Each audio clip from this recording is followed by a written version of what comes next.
මේකට කියන නම නම් දන්නේ නැහැ. ඒනවා පට්ටම රස කෑම. අප්පට සිරි වුණා. එහෙනම් මචං වැඩි කතාවක් නැහැ. අපි දැන් ලිප හදාගමු. මෙන්න මේ විදිහට ගල් ටික තියලා අපි ලිප හදා ගන්නවා. මෙන්න මේ ලස්සන්ට ගල් ටික තියලා මේකට අපිට ඕන බිත්තර ඉස්සෝ ලොකු ලුණු. එහෙනම් මචං බිත්තර 3ක් විතර කඩලා අපි මේ භාජනයට දාගමු. මම හිතනවා බිත්තර 3ක් විතර මේකට ඇති වෙයි කියලා. ඇති වෙයි. හරි මචං බිත්තර ටික කලවම් කරගමු හොඳට. මචං මේ කෑම එකට නම් නමක් නැහැ. මේ කෑම එකේ නම නෝනේ. මේක හදන්න පට්ට ලේසි මචං. මචං ඒ වැඩේ හරි. බිත්තර එක මේ විදිහට වහගමු. අපිට මැස්සෝ ඉන්නවා. එහෙනම් ඉස්සොඩි මේ විදිහට දාගමු. හරි මචං මේ විදිහට වතුර ටිකක් දාගමු. උණු වතුර ටික. ඔන්න දැන් පාට වෙනස් වෙනවා.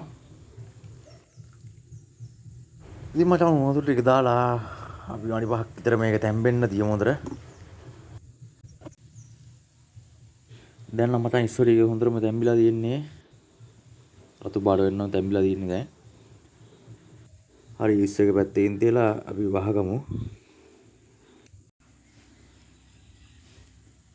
මෙන්න මේ විදිහට ලුණු ගෙඩි අරගෙන රවුමට කපා ගන්න ඕන. අතපය නම් කපා ගන්න එපා.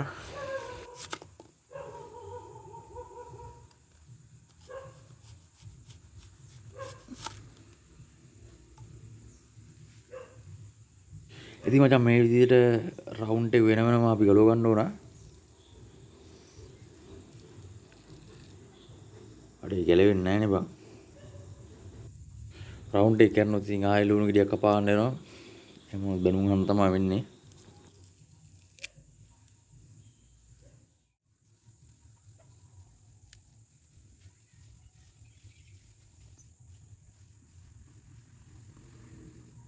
හොහෝ යාළුවනේ වැඩේ හරි. දෙවෙනි ගෙඩියක් මේ විදිහට කපා ගමු.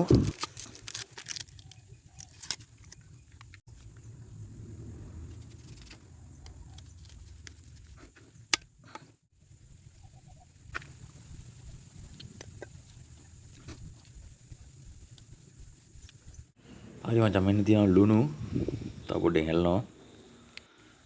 එතකොට ගම්මිරිස් තියෙනවා. මෙන්න මචං රසමුසු පැකට් එකක් තියෙනවා. ඉස්සෝ එකට රසමුසු පැකට් එක දාලා හොඳට කලවම් කරගන්න ඕන.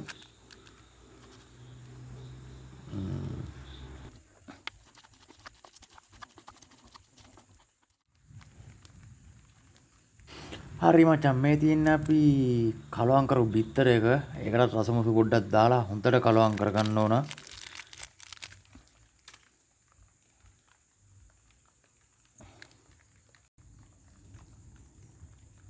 මෙන්න මේ විදිහට හොඳට කලවම් කරගමු.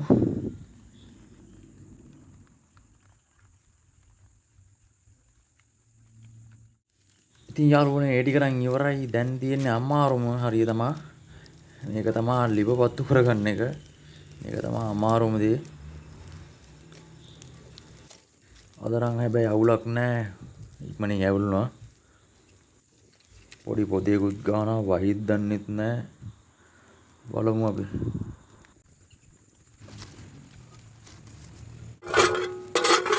සතිය රත් වෙනවා හොඳට පොල් දෙටක් ගන්න ඕන. අපි කපාගත්තු ලුණු කැල ටික මේ විදිහට හැටි උඩින් තියාගමු.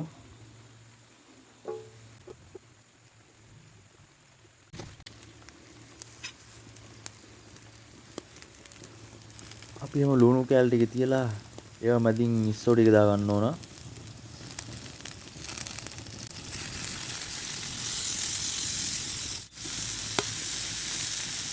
මේ විදිහට උඩින් පොල් තෙල් පොඩ්ඩක් දා ගන්න ඕන.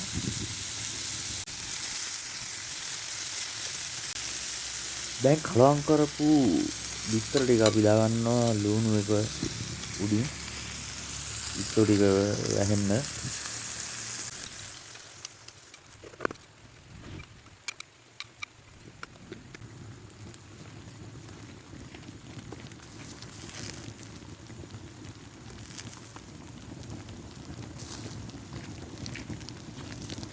මචං දැන් හොඳට බැදීගෙන එන්නේ. දැන් ගම්මිරිස් කුට්ටියක් උඩින් ඉහ ගන්න ඕන. ලුණු පොඩ්ඩක් දා ගන්න ඕන. මෙන්න මේ වගේ. අන්දරයයි අප්පට සිරි වුණා. ඉතකින් විතරක්. ෂි. ඉතින් කමන්නේ මචං එක කැල්ලක් කොහම හරි බේරගත්තා. මේකවත් කනවා දැන් ඉතින්. වැඩේ සාර්ථක වුණේ නැහැ ලිපට පෙරළුනින්දා. දැන් ඉතින් ස්ටෝ ටිකවත් අපරාධින්දා ඒ ටික අරන් ඒ ටික හරි කනවා. මේක ඇත්තටම ලස්සනට හැදෙනවා. ඒ කෑම එක පෙරළුන එක තමයි කේස් එක. මේ බලන්නකො මේ වගේ ලස්සනට ඔක හැදෙනවා. ඊට කලින් ඉතින් පෙරලා ඉවරනේ. කරන්න දෙයක් නැහැ. ඉස්සු කැලේ ටිකවත් තරම් කමු. ඇත්තටම මාර රසක් තියෙන යාළුවනේ. ඔයාලත් හදලා බලන්න. හැබැයි පෙරලා ගන්න නම් එපා මේ වගේ. අපරාධි.